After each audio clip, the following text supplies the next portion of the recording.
Morning, everybody. I'm on to do a recap of the Liam Beefy Smith Jaime Munguia fight Saturday night, and I had to apologize for Beefy because I didn't give him the credit he deserved, and I sort of downplayed British fighters and things of that nature. I was saying they were primitive and they can't beat world class fighters and things of that nature.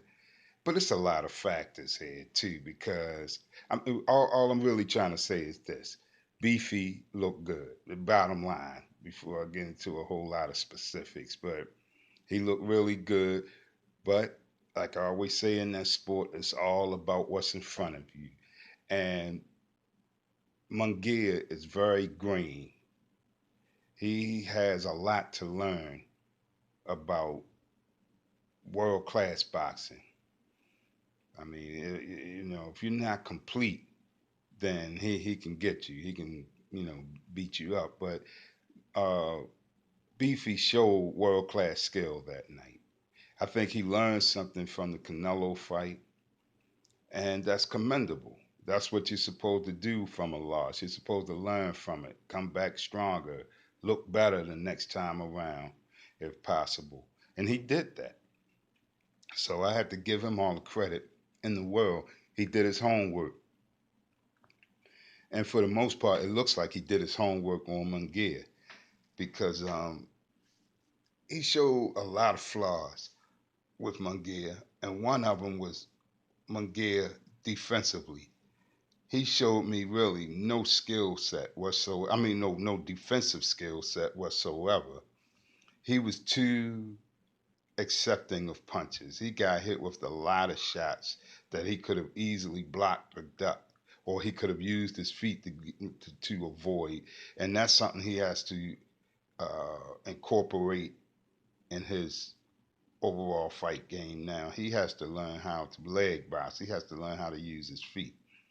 It's one thing to just stand in one spot and throw your hands, but he's not going to last long like that, and he's too straight up.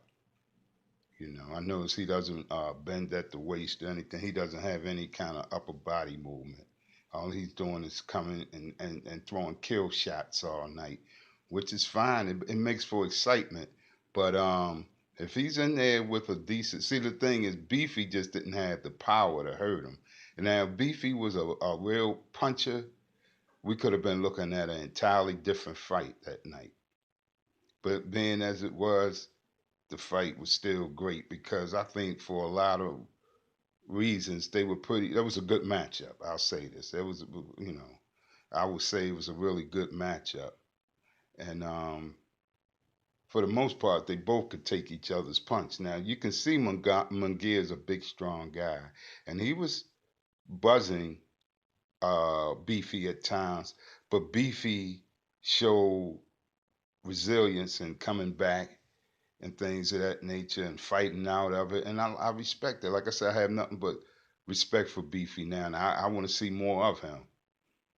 And that's saying a lot coming from me. So all in all, he won a fan that night. But Munguia has a lot to learn. I like him. He's going to be good for the sport for a little while. I just don't see him lasting very long because he gets hit way too much. He reminds me of Brandon Rios in that sense. His style is reminiscent of Angulo, but as far as him taking shots, he reminds me of Brandon Rios in that way. So he has to really learn to box now.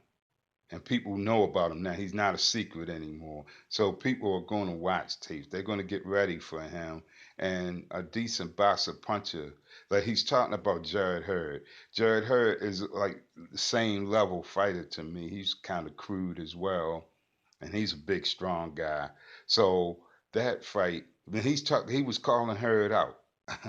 And if that invitation's still on the table, that just depends on who gets there with the most first, really, because both of them throw kill shots, and more so Munguia.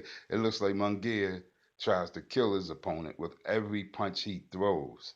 So That's what makes him exciting. But like I said, if he's got somebody in front of him that's a good counter puncher that can make him miss and pay, he's going to have a problem. So this weekend we have Mikey Garcia and Robert Easter, which is still again another interesting matchup. Now the last fight I was just talking about Beefy Smith and Munguia. Right now at this moment, I have that as fight of the year so far.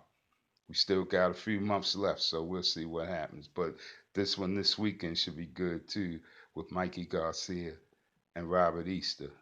So, like I said, if Robert Easter, he has the height and reach advantage, but